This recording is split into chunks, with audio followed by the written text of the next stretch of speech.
La persona, el profesional que nos va a acompañar ahora, tiene una obsesión que es vestir distinto cada día.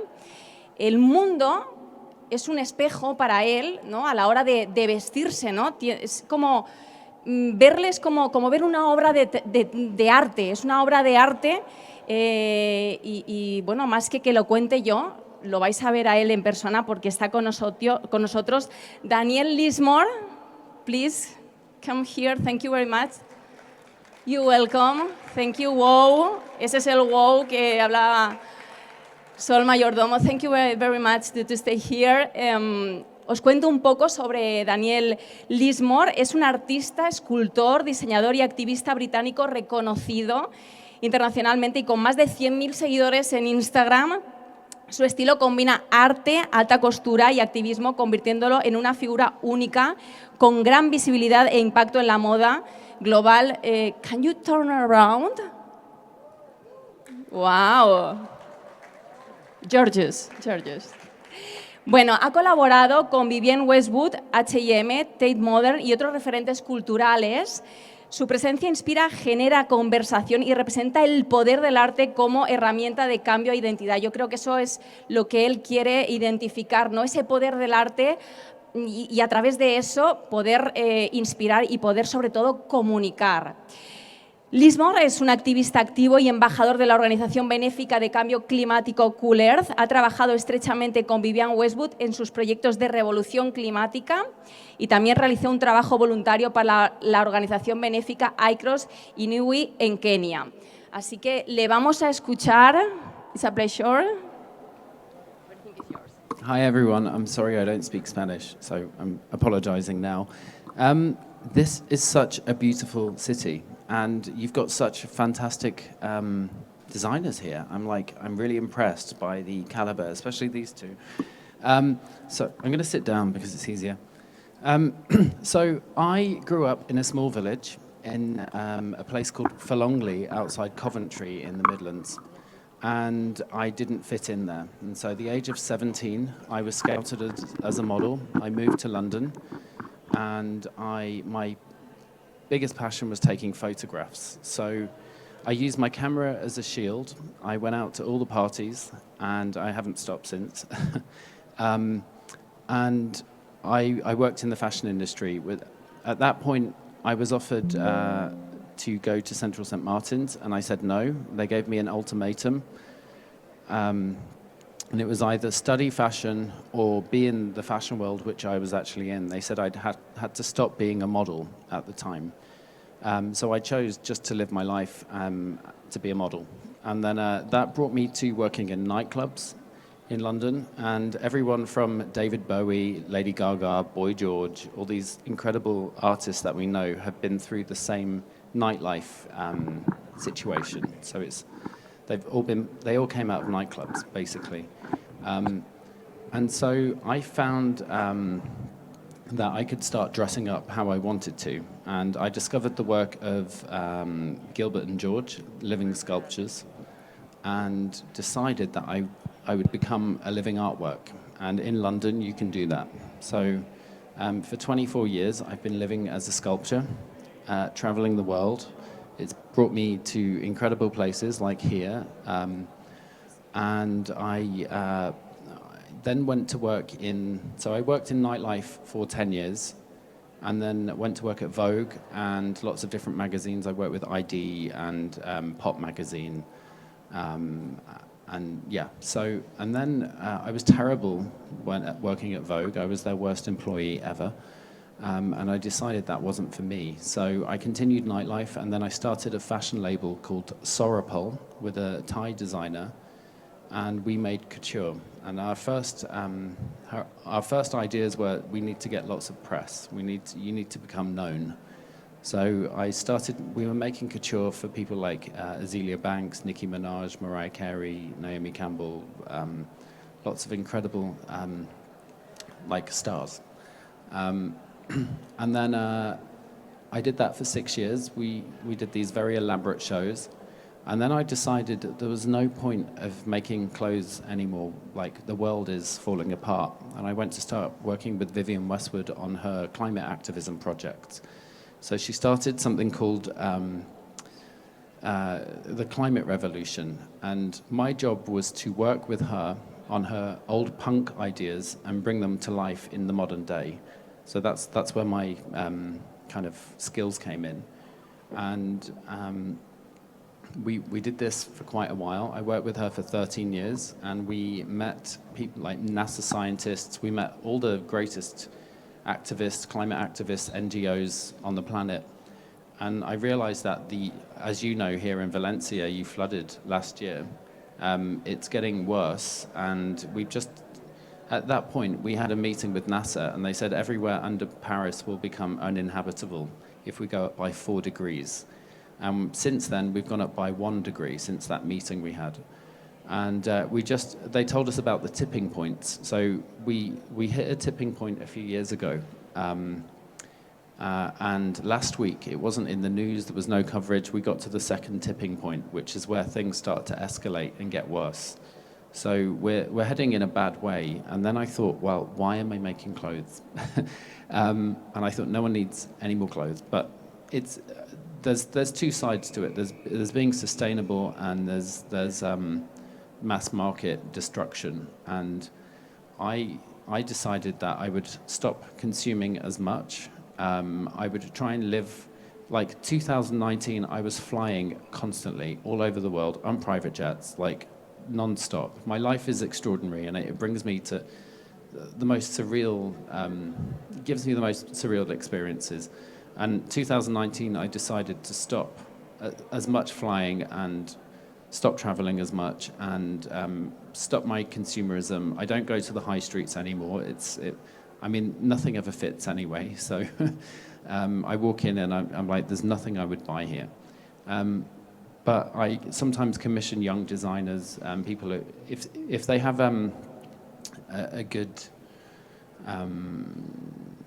ethics, then I'll work with them, and if not, then I don't want to. So that it brought me to living as sculpture.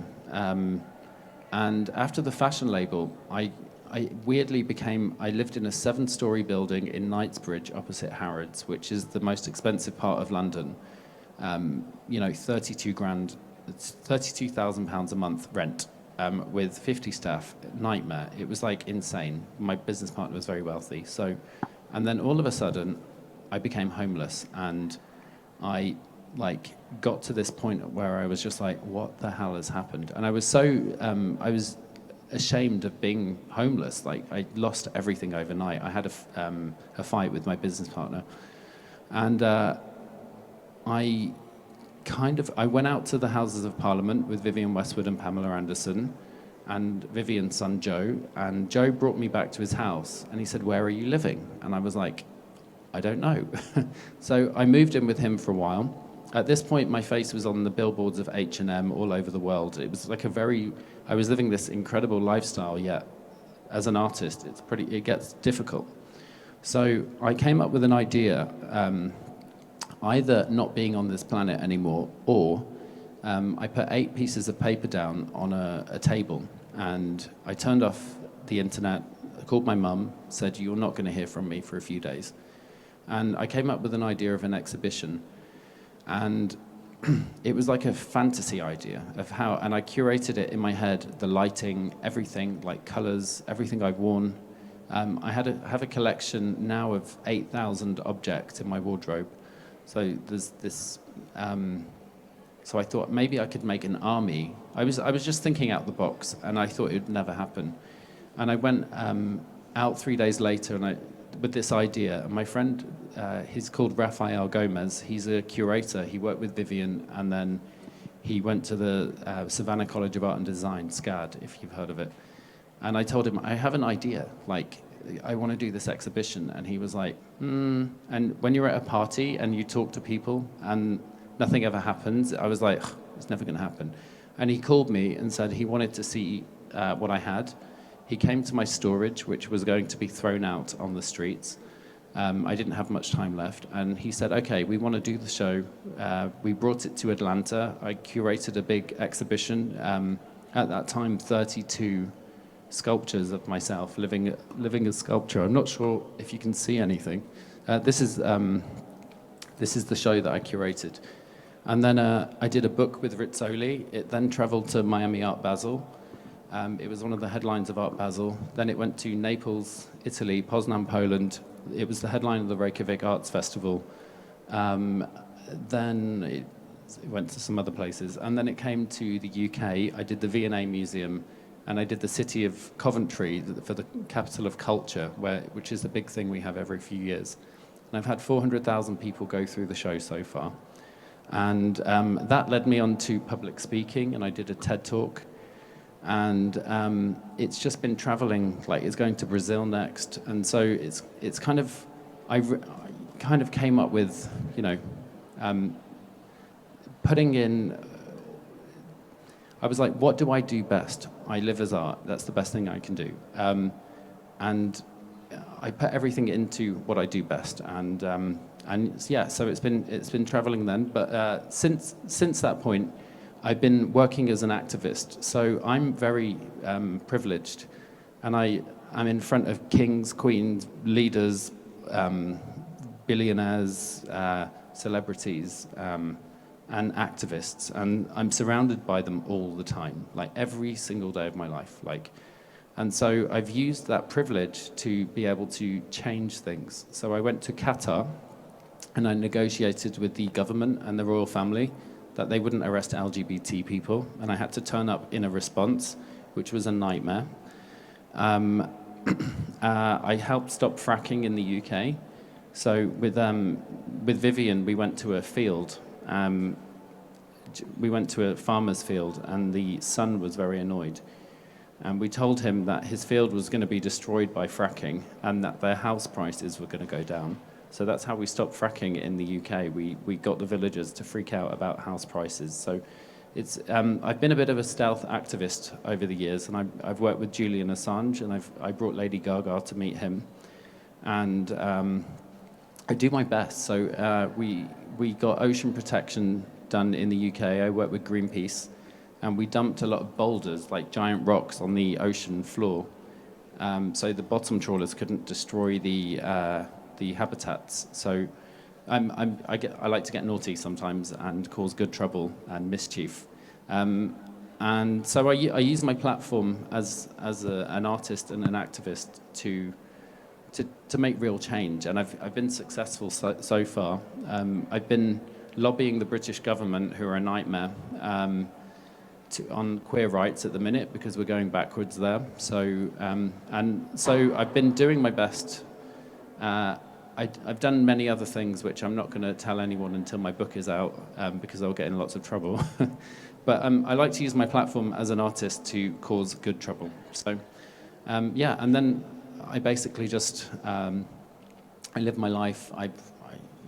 Tomorrow I'm going to Iceland, and then I'll go to Egypt, and then I'm working on some projects there. So I'm trying to only travel if I actually am doing work. So I'm doing my best, and I don't know. I would say to any designers that are here, just think like how destructive you are and how you can make it better. And I don't know. But anyway, thank you for having me. And if anyone has any questions, I'm very happy to answer them. But everyone asks me the same questions. They ask me how tall I am, and it's very annoying. So if anyone has any other questions, I'm very happy to answer those. Thank you very much. Thank you very much. Your body is a masterpiece, absolutely. ¿Alguna pregunta? Any questions? I want one from every line. Any questions for him? Okay. You're very lucky in this city to have all this architecture. It's stunning. Hello, congratulations for your talk. Thank you. First of all, you are a living art for me. And I didn't know you before this festival. I don't know me either. And now I want knowing more things about you. My question is, do you inspire in other cultures when you are creating your art? Because I recognize maybe some African or tribes things. When I travel, I actually work with different. I've been very lucky. So when I lived with the Maasai, I made jewelry with them, and so we work together on lots of things. I'm also really careful of what is allowed and what is not. So if something was sacred, I wouldn't wear it. But when I travel to different countries, I end up working with artisans, and I actually work with them at making things, creating. Okay, thank you. ¿Alguna pregunta más? I have a question. Yeah. Yeah. I want to ask you, today, what's your message with your look? Can you stand up and tell what's your message? I don't really have. I think sometimes. I mean, you're very liberal here, so my existence is just a protest anyway. It didn't mean to become that, but someone mentioned wear orange, so I did. I made one of these for Nicki Minaj as a necklace, and then in a video she ended up wearing it on her head. Wow. So I was like, that's a good idea. Yeah. So I copied her. But there's no message in this. This is just day wear for me, and it took me about 15 minutes to get ready because I thought I was late. I thought I had to be here at 11, and I woke up at 10:30. So yeah. Thank you very much for your talk. Thanks. And congratulations. Thank you.